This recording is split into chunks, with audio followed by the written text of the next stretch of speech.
Liverpool, they're a football club steeped in history of spine-tingling glory and at times truly heartbreaking tragedy. But when you are part of Liverpool Football Club, you'll never walk alone.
Players in, but it's a big loss, Kanati. I think he showed like midweek against Rangers how important and how good he was.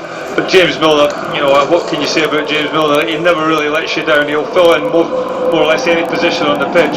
Manchester City's interesting team selection comes in defence where they've been just trying to find the right blend at the moment. Kyle Walker, of course, has had that surgery which rules him out for the foreseeable future. So Akanji plays at right back.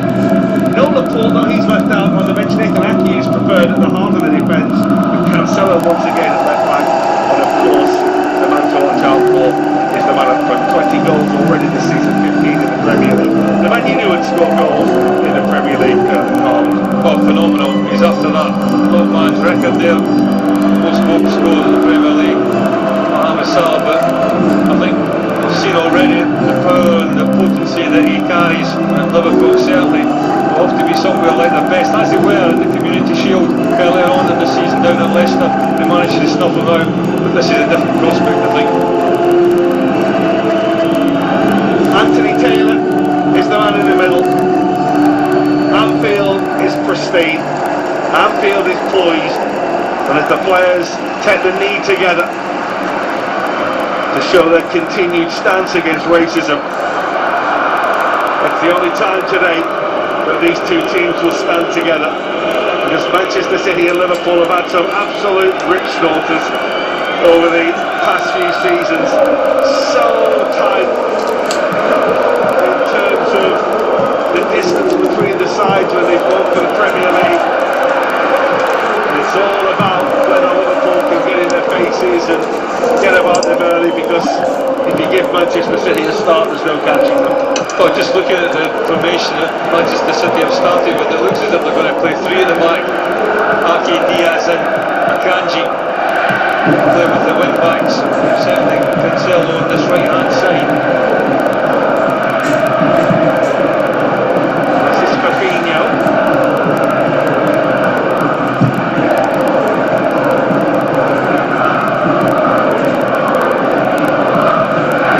Back with Alisson. Just feels strange that Manchester City are on top of the Premier League. Look, let's not kid ourselves. They're going to be top pretty soon. Arsenal continue to go very well, but take a break to bet against the power of Manchester City. It's Firmino.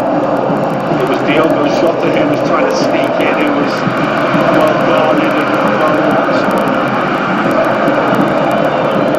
But what they do have is that versatility, Manchester City. Nathan Ake is on that left-hand side at the moment. It's Firmino, and this is Salah. It's deflected away and behind.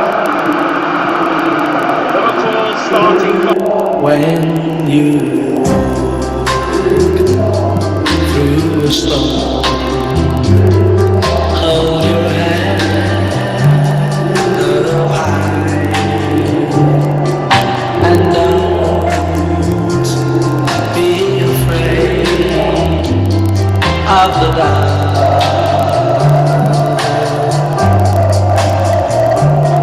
At the end of the storm, there's a golden sky and the sweet silver song of love.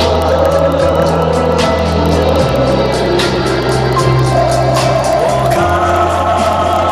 on through the wind, walk on through the rain, we'll dreams meet us.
Positive start down that right hand side.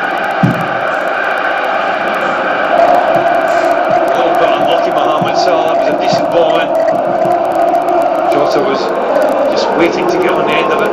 Can Liverpool get off to a flyer? It's James Milner in the corner. Thiago was arriving. And it was a good one by Rodri. Back to Robertson. It's a foul on him by Bernardo Silva. And there's a little bit of afters between two of the comic book villains on show today. Bernardo Silva's never shy of being loud and niggly. Well, it was a cheap Robertson. It was a cheap shot by Bernardo Silva. He comes on post, to be quite honest with you. But that was a cheap shot. There was no way, no intention of going for the ball whatsoever.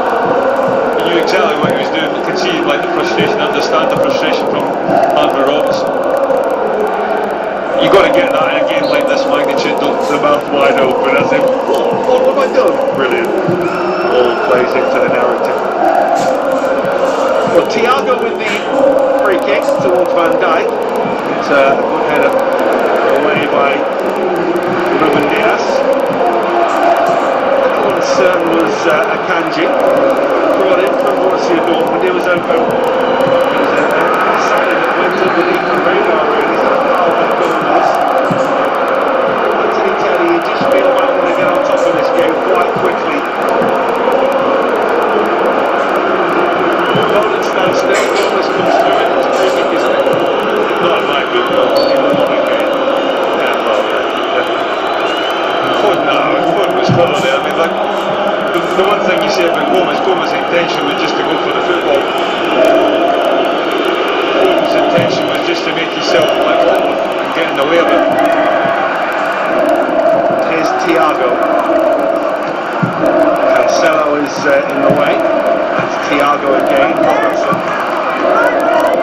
Getting him back is a boost for Liverpool. Plus the Silikas has acquitted himself well.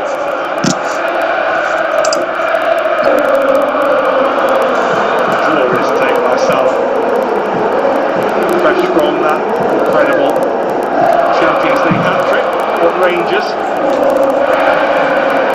Unsurprisingly, shall we say, the fewest touches ever to score a hat-trick in the Champions League.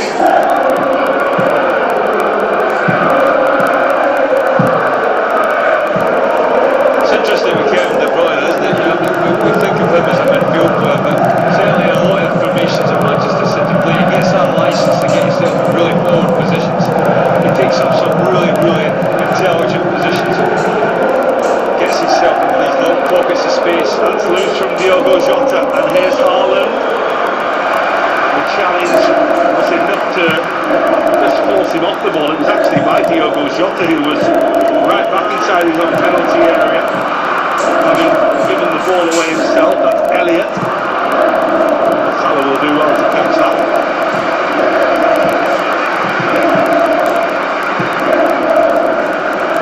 Well, Jota inside his own 18-yard box was a little bit rash with the challenge. Haaland stayed up, didn't he? He is Haaland, by the way, for those wondering. He has been Haaland, but his dad Alfie was Haaland when he was in this country. But while his name at home was Haaland, he said he was going to call Haaland. That's fair enough, yeah.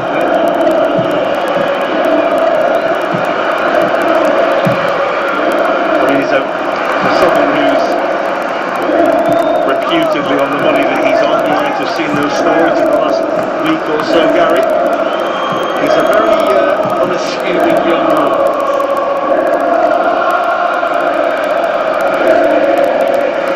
Rodri.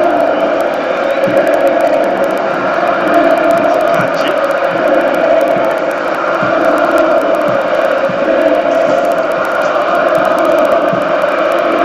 Akanji.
Salah, Anthony Taylor wasn't interested. Well, I think as a defender, I think you're well entitled to be as close as you possibly can.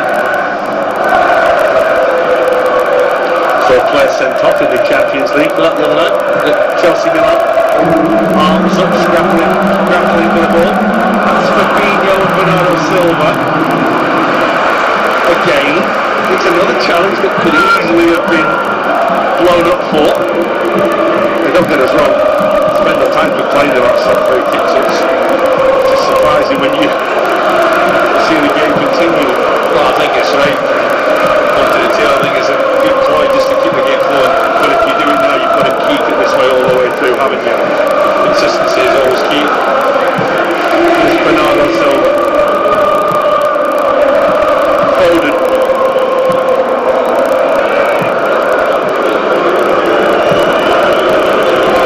Ruben Diaz. It's a nice ball. Gundogan, who's we talk about players getting forward from midfield and scoring vital goals had he not been for him. Things would have been very different at the end of last season. De Bruyne.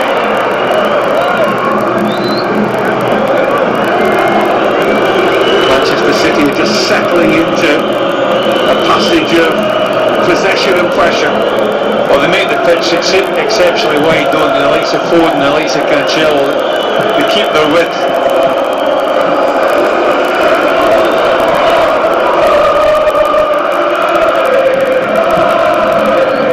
Gives space for the likes of Gundogan and the likes of De Bruyne to operate in. Bernardo Silva is that one that's going to go deep out alongside Rodri, just to be the playmaker.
If I had a football career, I would want it to be as good as this one.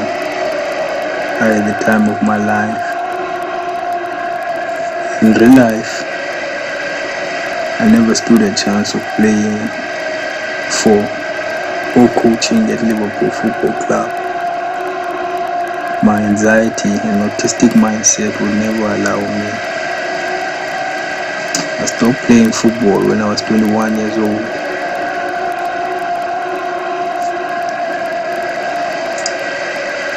After years of junior football filled with inconsistencies, I've never played a full season of football in my real life.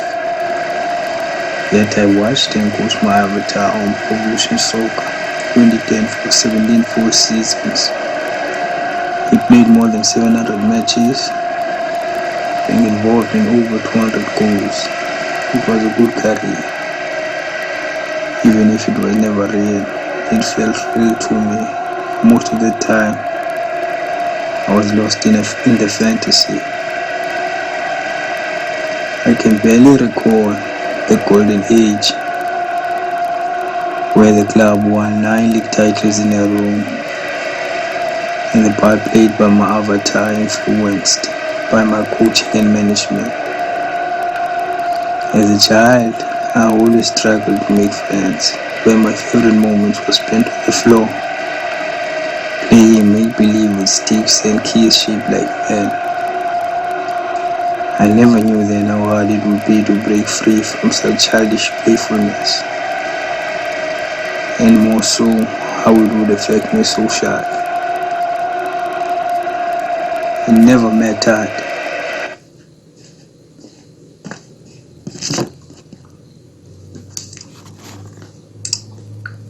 As I would be lost in a world of my own making,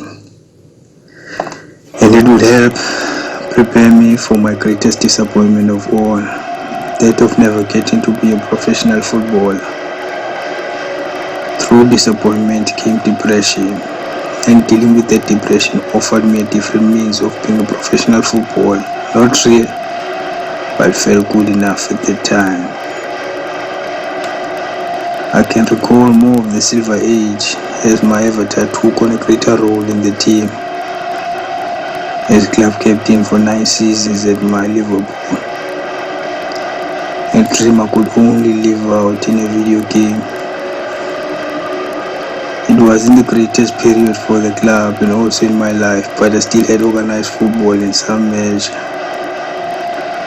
We managed to win an FA Cup, then play in the 2022-2023 UEFA Europa League final, adding to the 2 UEFA Champions League titles and Konami Cup titles won during the Golden Age. My Golden Age is hard to place, as it could be those years of junior football or even before then, with the time growing up with my cousin standing out as a Golden Age in its own right. Again, I can recall the Silver Age in my life where I could have had all I could want, but was never strong enough or good enough to reach all that I desired. Then comes the Bronze Age, where the game begins to wind down and you are not as attractive as you were a few seasons ago. My avatar's retirement coincided with the deterioration of the team and club. We were once the rulers of the English League and the whole Master League database, only to descend to struggling to qualify for European competitions. My life took a similar dip heading into my 30s, stuck playing a video game. I had nothing to show for my time fantasizing about football in Liverpool Football Club, except for this Pesgreatest, Vidge.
In the golden age, I knew little about managing a team or even coaching, but I was fortunate enough to possess a great team. That period saw a huge turnover of players and wasted expenditure on transfers, which finally saw the fall of a great team through my mismanagement. What followed was the greatest period for my avatar, the Silver Age, as he was one of few players who survived the mass exodus of the championship team of the Golden Age. The 2013-2014 season saw Vidge being selected as the best attacking midfielder in the league, and he finished the season as the assist leader with 14 assists in the league. The 2015-2016 season was the only other time during the Golden Age where Vidge was selected into the team of the season. During the FA Cup campaign of that season, where he finished as the top goal scorer with 4 goals. The 2018-2019 season saw the start of the Silver Age with a league title win, and was the second generation of Liverpool players Vidge would play with, and as the captain of the club after Steven Gerrard's retirement the season before. For me personally, I would learn a great deal with this generation of players, and probably my favorite era as the manager and coach of the team.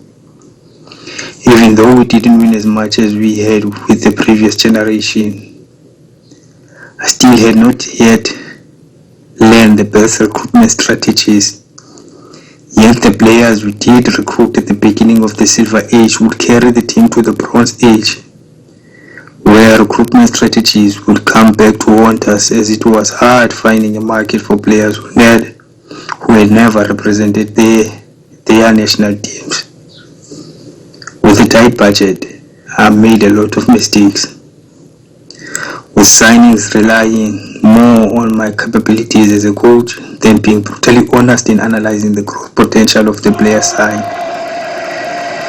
The team steadily dropped in the league and played in the UEFA Europa League for the first time, yet Vidge maintained his numbers, leading the team as best as he could during this less successful period.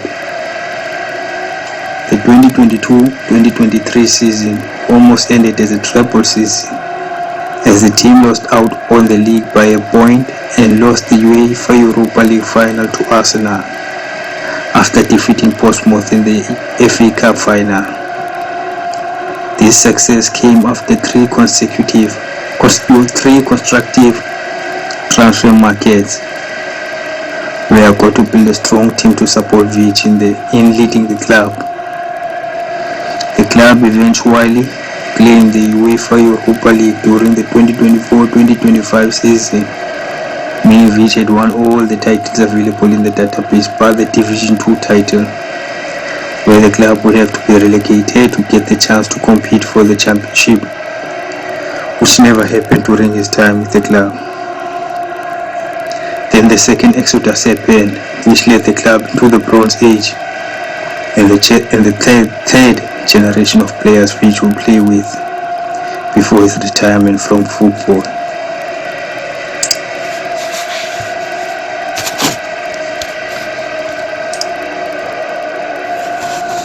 The Bronze Age started with 11th place finished in the league for the 2025-2026 season, followed by 15th place finish in the 2026-2027 season, where Vidge played his final season, making 38 appearances, scoring 3 goals and making 3 assists. His retirement was the beginning of the end for the club, as 2 seasons after his retirement, the team finished 20th in the league and got relegated to Division 2 for the first time during my management of the club. During the 17 seasons I watched my avatar Vidge play for Liverpool, I have learned varying degrees of management. I have learned how to manage a successful team and learned through my mistakes what decisions to take to ensure that the team remains successful. I learned how to build a solid team with little resources and how to drive the team to being successful on its own measure. And during those 17 seasons in which Vidge represented the club, he played with great professionalism and was always available throughout the seasons, contributing to the club's cause through desperate times when my coaching and management made things a little difficult for the better players in the club. With him being a great example and leader for the generation of players recruited early in the Silver Age, and who are still registered with the team on my Master League database some seasons after his retirement, and like Vidge, they did not leave the club through its darkest periods. I could only wish I had a career such as this, and on good days I believe I did. Vidge was truly one of Pesgreatest footballers.